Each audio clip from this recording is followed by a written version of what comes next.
देखो मीटिंग है कि हो गया। हाँ, तो यहाँ पे क्या है, आपके जो डाउट्स हैं वो देखते हैं क्या करके। तो क्या है भाई क्वेश्चन, पहले शुभांकर से स्टार्ट करते हैं।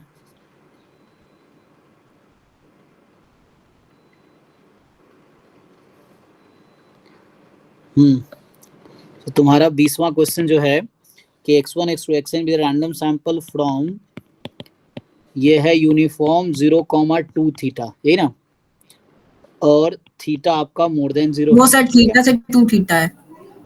अच्छा, थीटा से 2 थीटा है, ठीक है, थीटा से 2 थीटा, ठीक है, करेक्ट है। सो x1 x2 xn random sample है, मतलब IID है, थीटा से 2 थीटा है, और find the method of moment estimator and maximum likelihood estimator, further find the bias of the MLE। तो मेरे भाई तुम ये बताओ, अगर ये यहाँ पे EX क्या आएगा, अगर X का डिस्ट्रीब्यूशन है यूनिफॉर्म थीटा कॉमा 2 थीटा, तो EX क्या आएगा सर 3 थीटा बाय 2। सर ये थोड़ा पार्ट निकाल दिया था सर, आखिरी का बताइए सर। अच्छा ठीक है, मैं समझ, तुम ये कर लिए थे। ये सर ये मेथड ऑफ मोमेंट एस्टिमेटर निकाल दिया था, मैक्सिमम लाइक्लीहुड बता दीजिए सर। ओके ठीक है, चलो तो आगे मैक्सिमम ई एक्स बार बराबर EX, तो ये तो आपने कर लिया, वेरी गुड। सो 3 थीटा है ना, तो यहाँ से थीटा आ गया आपका 2x बार बाई 3, तो ये आपका मेथड ऑफ मोमेंट एस्टिमेटर हो गया, MME हो गया। MLE चाहिए, तो MLE के लिए पहले मुझे लिखना है लाइक्लीहुड फंक्शन। लाइक्लीहुड फंक्शन क्या होता है, I फ्रॉम 1 to n, अब ये यूनिफॉर्म है तो f ऑफ xi जो भी PDF सैंपल का है, सो I फ्रॉम 1 to n, इसका क्या आएगा PDF भाई, 1 बाई थीटा, हाँ, तो ये हो गया, तो ये 1 बाई थीटा की पावर n, बट ध्यान रखना है कि इसके सपोर्ट में भी वो है ना, यहाँ अगर PDF लिखते हैं हम fx बराबर x, तो 1 by theta x from theta से 2 थीटा, यही ना, जो हमारा fx PDF है 1 बाई थीटा, और x जो होगा थीटा से 2 थीटा में है। तो आप क्या करोगे इसके लिए कि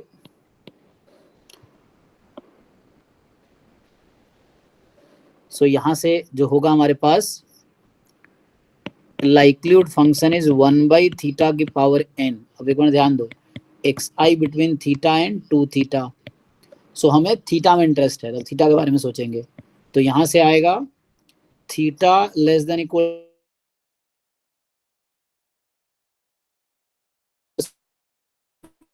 लिखो 2 theta more than equal to xi, तो theta more than 2 theta more than nth order statistics maximum, theta more than nth order statistics by 2।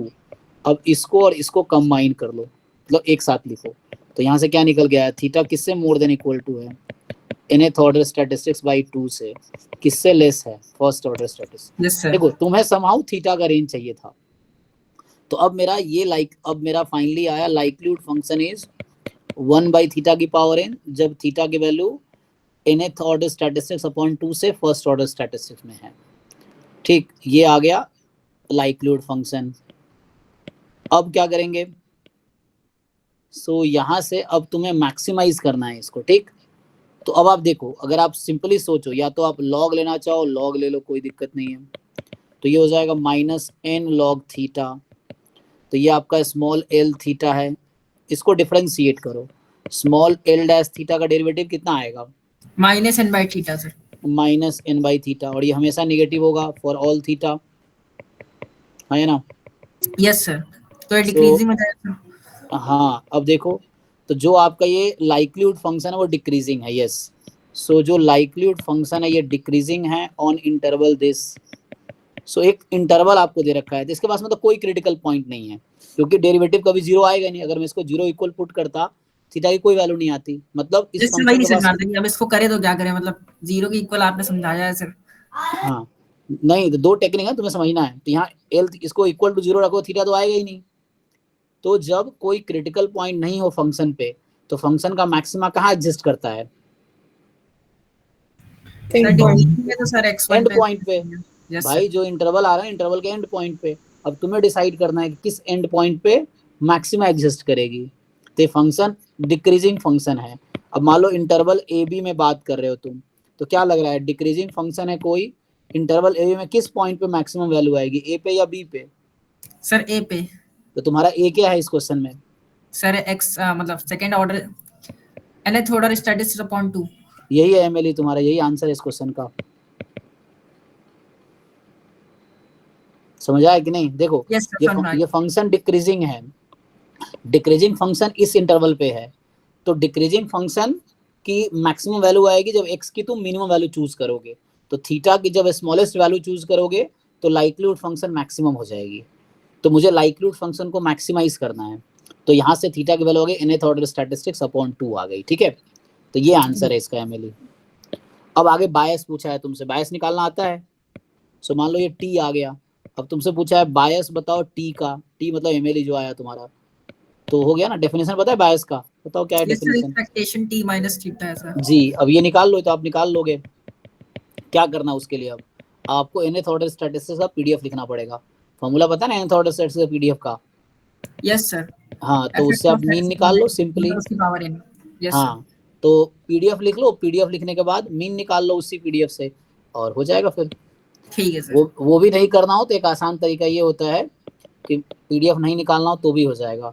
xi है यूनिफॉर्म थीटा कॉमा 2 थीटा, तो xi अपॉन थीटा आएगा uniform 1 comma 2, तो xi upon theta minus 1 आ जाएगा uniform 0 1, ठीक। तो ये मान लो इसका अभी तत्काल yi, तो ये हमारे पास आ गया यूनिफॉर्म 0 1। अब nth yn जो होगा तो ये xn अपॉन थीटा माइनस 1, इसका डिस्ट्रीब्यूशन आ गया बीटा कितना होगा जी, n कॉमा 1, ये आ यस गया। सर।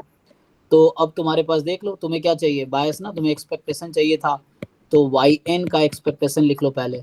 तो बीटा फर्स्ट काइंड है, ये क्या होता है जी, n अपॉन n प्लस 1, ये आ गया। अब alpha upon alpha plus beta, तो वाई रख दो वापस। सो पीडीएफ वोडीएफ लगाने की कोई ज़रूरत नहीं पड़ेगी, वो मैं कह रहा हूँ अब। सो यहाँ से आ गया आपके पास -1 is equal to n by n plus 1, इसको थोड़ा सा सिंप्लीफाई करो।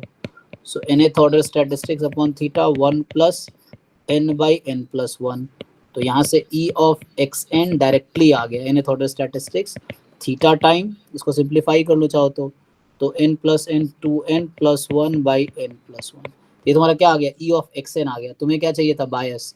बायस का फॉर्मूला क्या था, ये था ना, पुट कर दो यहाँ पे, तो देखो यहाँ पुट कर दो, आंसर आ जाएगा।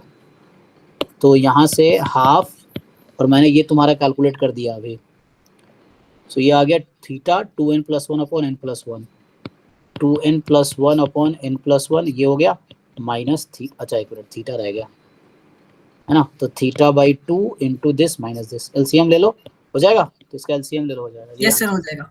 हाँ, तो यही आंसर है।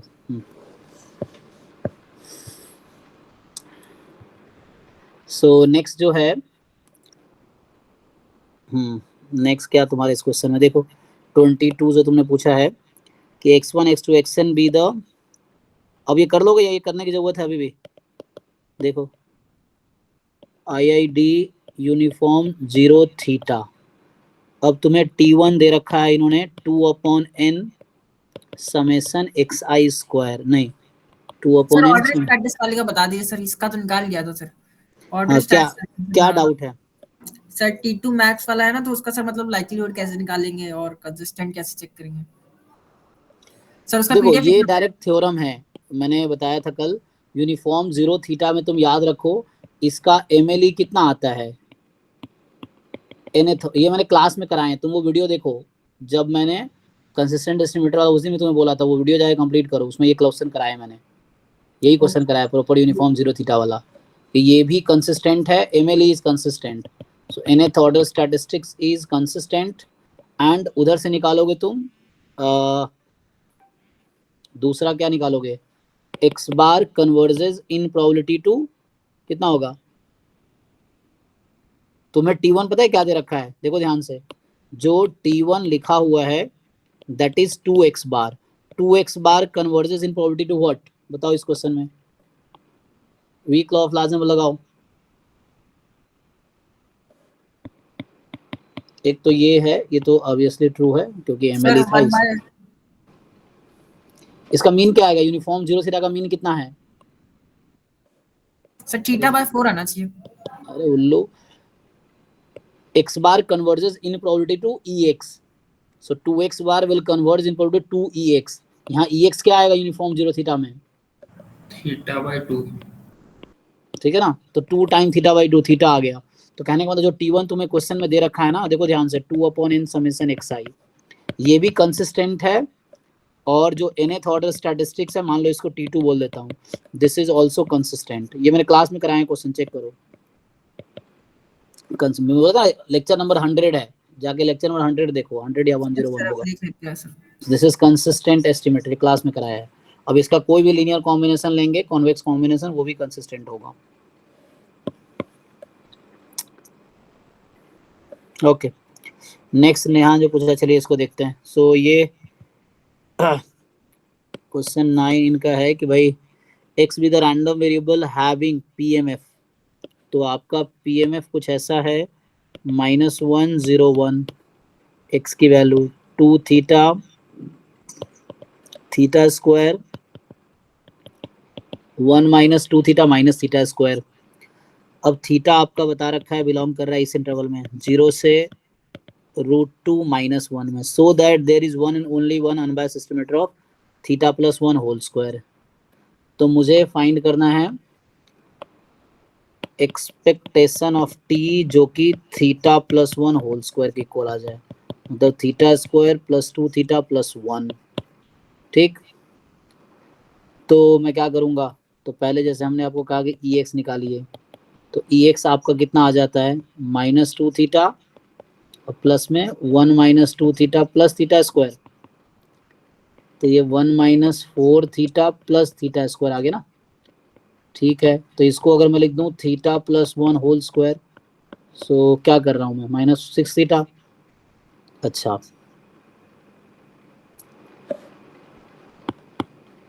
EX स्क्वायर कितना आएगा यहाँ से, तो ये आपने निकाला 2 theta plus 1 - 2 theta minus theta square, ये माइनस प्लस है, माइनस है, मैंने क्या लिख दिया, प्लस लिख दिया। यस सर, गलती है ना, यहाँ से गलती हो गया, एक minute. So E of x जो आएगी हमारे पास -2 थीटा और प्लस में 1 - 2 थीटा माइनस थीटा स्क्वायर, तो 1 - 4 theta minus theta square, and E of x square जैसे निकाल रहे हैं हम, सो 2 थीटा प्लस में हो जाएगा, ये बाकी वही रहेगा, 1 - 2 थीटा माइनस थीटा स्क्वायर, तो यहाँ से 1 - थीटा स्क्वायर है ये। ओके, तो यहाँ से आप चेक करो, अगर मैं बोलूँ आपसे कि E of x square minus x, ये किसके इक्वल आएगा,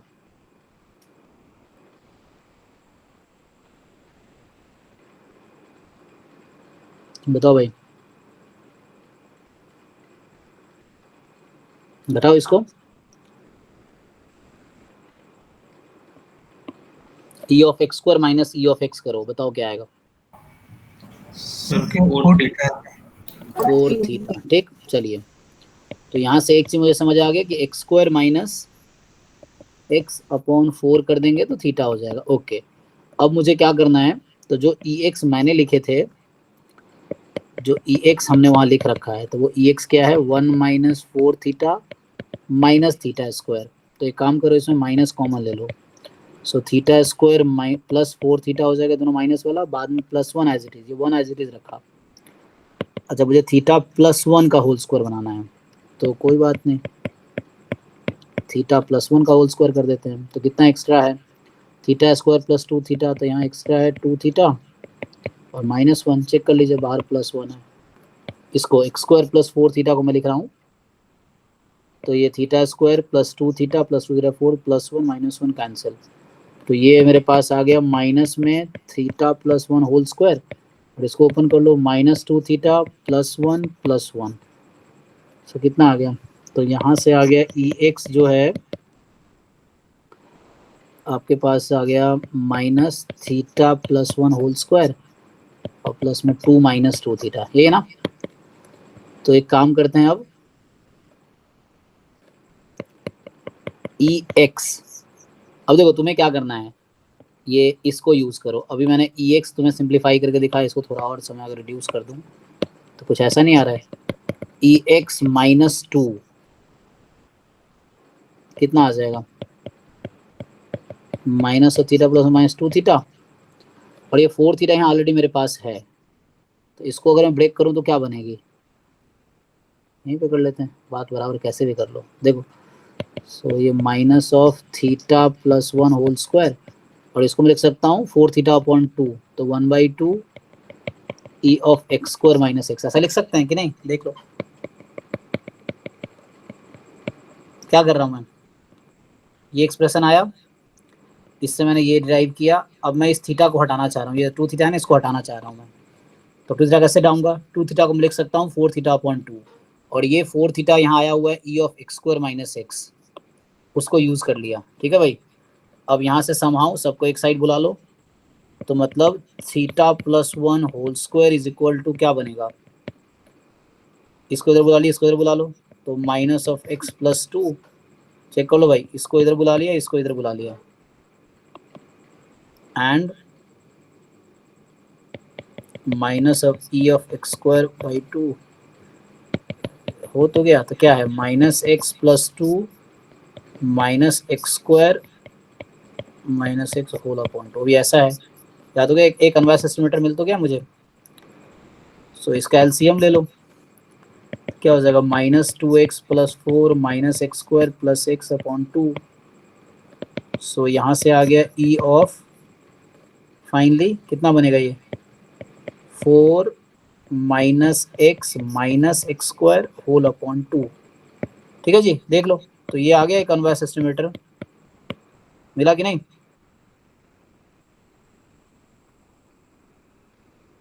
हाँ जी नेहा, है कि नहीं, जिनका डाउट था ये। Yes sir. क्यों नहीं बन रहा था, ये तो बोलता ना EX और EX स्क्वायर के हेल्प से अब राइट स्क्वायर बना दो, ये आ गया, अब कुछ और इसमें चेंज करोगे तो वो तो यहाँ चेंज हो जाएगा, तो एक अनवाइस एस्टिमेटर जनरेट करना था, ठीक है, वो तो क्या, ये एक अनवाइस एस्टिमेटर है। समाओ कैलकुलेशन करो, तो मेनली EX और EX स्क्वायर यूज किया मैंने, हालांकि मैंने बहुत ज़्यादा कैलकुलेशन कर दी, इतना होगा नहीं वो, क्योंकि है ना अभी तो अब ठीक से करोगे तो इजीली हो जाएगा। तो यहाँ से अगर मैं फिर से लिखूँ तो इतना करने की जरूरत नहीं है, आप सिंपली जैसे मैंने निकाला था, तो उसमें एक स्टेटमेंट था कि वन एंड ओनली होगा, हाँ तो वो अब कैसे यूनिकनेस प्रूव दिखाना करेंगे? है आपको, तो यूनिकनेस दिखाने के लिए क्या करते हैं, मान लो दूसरा एस्टिमेटर आ गया, तो उसमें क्या होता है कि expectation of T1 is equal to expectation of T2 है, ऐसा होगा। अनवाइस कह रहा है ना यूनिकनेस है, there is one and only one, मतलब कहना है यूनिक एस्टिमेटर होगा, तो E of T1 is equal to E of T2, तो आपको प्रूव करना है T1 is equal to T2 होगा, कि अगर दो अलग अलग अनबायस्ड एस्टिमेटर हमने लिया अगर, तो वो इक्वल ही आएंगे। तो इसको दिखा दूं कि लाइक अगर हमने, है ना, इसका मीनिंग ये है, if you take two T1 T2 are two estimator, तो E ऑफ T1 जो है वो भी थीटा प्लस 1 स्क्वायर है, और E ऑफ T2 भी थीटा प्लस 1 स्क्वायर है ना, तो चूंकि ये पॉजिटिव है, सो आपको दिखाना है कि T1 इज इक्वल T2 होगा। ये तो मुझे लगता है इसमें प्रॉब्लम क्या है, तो ऐसे ही आ जाएगा T1 माइनस T2 बराबर 0, और यहाँ से T1 माइनस T2 0 होगा, तो what can you say about T1 minus T2, यहाँ पे आपका क्या है, T1 किस फॉर्म का है, T1 है आपके पास 1/2 4 माइनस एक्स स्क्वायर, यही ना। Yes sir.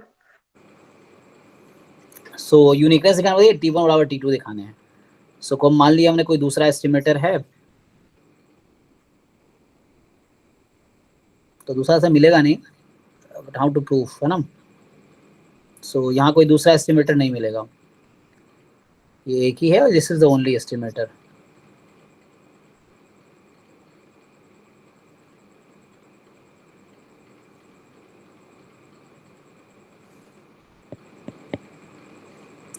एक तो तरीका ये भी है कि expectation of function of x is 0, तो आप ये दिखा दो ये कंप्लीट है, तो उससे भी आ जाएगा। कंप्लीटनेस डेफिनेशन याद है ना, कंप्लीटनेस में क्या था, कि E of GT is 0 implies GT is 0, यही है, तो ये GT ही तो होगा।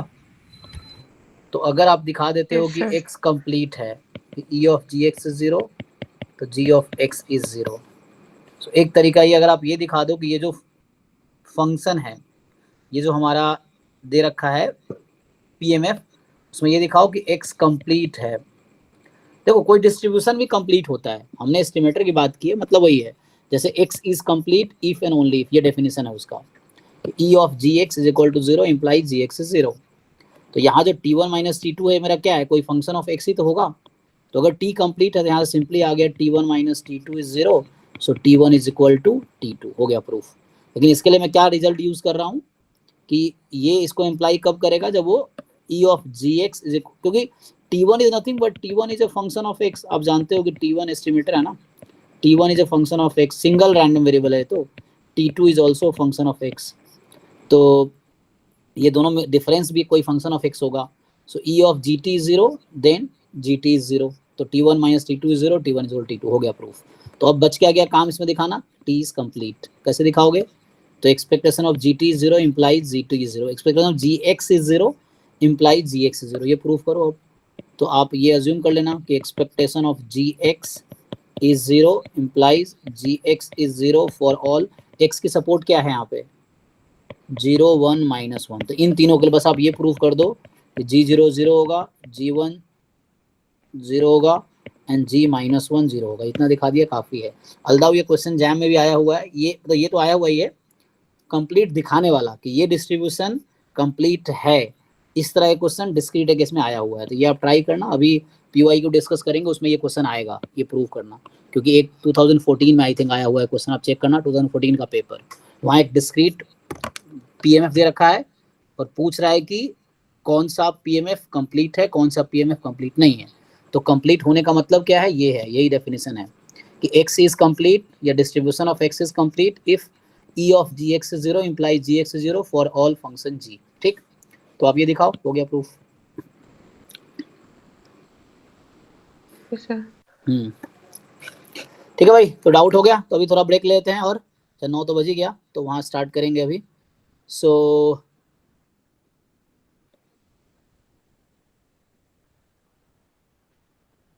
चलो अभी के लिए thank you and good night. अभी गेट का बैच स्टार्ट करेंगे थोड़ा लेट, 5-10 मिनट।